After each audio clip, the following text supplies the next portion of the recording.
नमस्कार।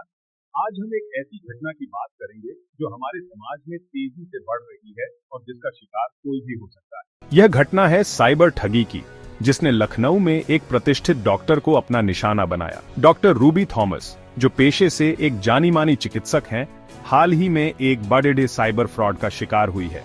इस घटना ने जहां एक तरफ डॉक्टर को आर्थिक रूप से तोड़ा दिया है, वहीं दूसरी तरफ मानसिक रूप से भी उन्हें गहरी चोट पहुंचाई है। ये मामला एक बार फिर साइबर अपराधों की बढ़ती संख्या और लोगों की साइबर सुरक्षा के प्रति लापरवाही को उजागर करता है। यह घटना इस बात का सबूत है कि साइबर अपराधी अब किसी को भी अपना शिकार बना सकते हैं, चाहे वह कितना भी पढ़ा लिखा या जागरूक क्यों ना हो। डॉक्टर रूबी थॉमस जैसी शिक्षित और समझदार महिला का इस तरह फंस जाना यह दर्शाता है कि कैसे साइबर अपराधी लगातार अपने तरीके बदल रहे हैं और लोगों को चकमा दे रहे हैं।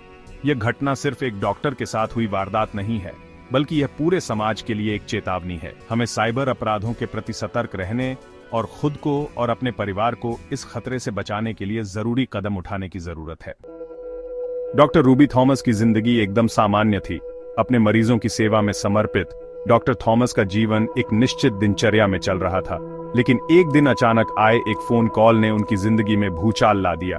फोन पर बात करने वाले शख्स ने खुद को बैंक मैनेजर बताते हुए डॉक्टर से कुछ निजी जानकारी मांगी। शुरुआत में तो डॉक्टर थॉमस को कुछ शक हुआ, लेकिन ठग की बातों में इतना दम था कि वह धीरे धीरे उसके झांसे में आती गईं। ठग ने बेहद चालाकी से डॉक्टर थॉमस से उनके बैंक अकाउंट से जुड़ी कुछ गोपनीय जानकारी हासिल कर ली। उसने डॉक्टर को बताया कि उनके अकाउंट में कुछ गड़बड़ी है, जिसे ठीक करने के लिए उन्हें कुछ जानकारियां देनी होंगी। ठग ने डॉक्टर को यकीन दिलाया कि अगर उन्होंने तुरंत जानकारी नहीं दी तो उनका अकाउंट ब्लॉक हो जाएगा और उनके पैसे डूब जाएंगे। डॉक्टर थॉमस, जो उस वक्त थोड़ी घबराई हुई थीं, ठग की बातों में आ गईं और उन्होंने बिना सोचे समझे सारी जानकारी फोन पर बता दी। जैसे ही डॉक्टर थॉमस ने ठग को जानकारी दी, उनके अकाउंट से 90,000 रुपये गायब हो गए। डॉक्टर को अपनी गलती का एहसास हुआ, लेकिन तब तक बहुत देर हो चुकी थी। ठग ने उनके पैसे अपने खाते में ट्रांसफर कर लिए थे और फर्जी आईडी के जरिए पैसे निकाल भी लिए थे। डॉक्टर थॉमस ने तुरंत अपने बैंक और पुलिस को इस घटना की सूचना दी, लेकिन पुलिस की कार्रवाई धीमी रही और उन्हें अब तक इंसाफ नहीं मिल पाया है। यह घटना इस बात का उदाहरण है कि कैसे साइबर अपराधी लोगों को अपने जाल में फंसाने के लिए नए नए तरीके ईजाद कर रहे हैं। डॉक्टर थॉमस के साथ हुई इस घटना ने यह साबित कर दिया है कि साइबर ठगी किसी के साथ भी हो सकती है, फिर चाहे वह कितना ही समझदार क्यों ना हो। इसलिए जरूरी है कि हम सभी लोग साइबर अपराधों के प्रति सतर्क रहें और खुद को इस तरह की घटनाओं से बचाने के लिए जरूरी कदम उठाएं। डॉक्टर थॉमस का मामला कोई अकेला नहीं है।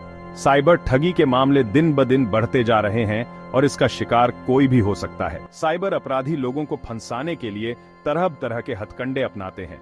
कभी वे बैंक मैनेजर बनकर फोन करते हैं, तो कभी सरकारी अधिकारी। कभी वे लॉटरी लगने का झांसा देते हैं, तो कभी ऑनलाइन शॉपिंग के नाम पर ठगी करते हैं। साइबर अपराधियों का सबसे बड़ा हथियार होता है लोगों का डर और लालच। वे लोगों को डराकर या लालच देकर उनकी निजी जानकारी हासिल कर लेते हैं और फिर उनका बैंक अकाउंट खाली कर देते हैं। डॉक्टर थॉमस के मामले में भी यही हुआ। ठग ने उन्हें अकाउंट ब्लॉक होने का डर दिखाकर उनसे उनकी निजी जानकारी हासिल कर ली।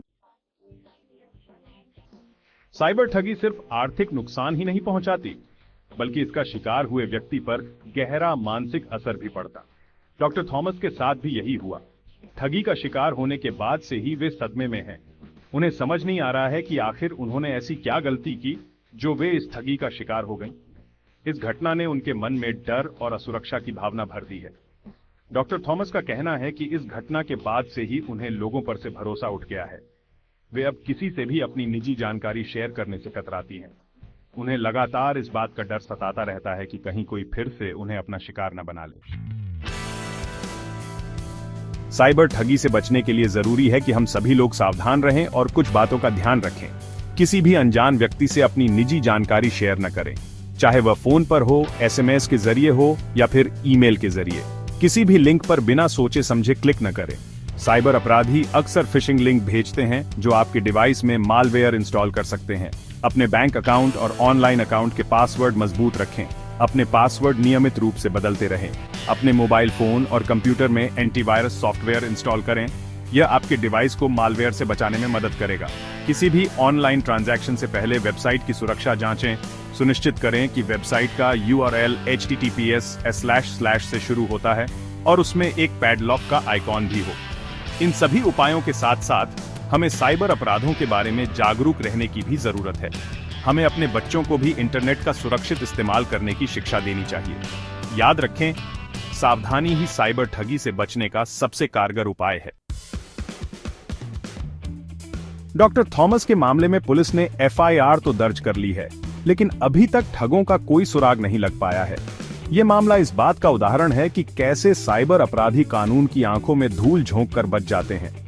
पुलिस को साइबर अपराधों को रोकने के लिए और जांच प्रक्रिया को और तेज करने की जरूरत है। साथ ही साइबर कानूनों को और सख्त बनाने की भी जरूरत है, ताकि अपराधियों को सख्त से सख्त सजा मिल सके। डॉक्टर थॉमस को उम्मीद है कि उन्हें जल्द ही इंसाफ मिलेगा और ठगों को कानून की सजा मिलेगी। लेकिन यह मामला सरकार और प्रशासन के लिए एक चेतावनी है। हमें साइबर सुरक्षा को लेकर और गंभीर होने की जरूरत है। हमें ऐसे कदम उठाने की जरूरत है जिससे साइबर अपराधियों पर लगाम लगाई जा सके और आम नागरिक सुरक्षित रह सकें।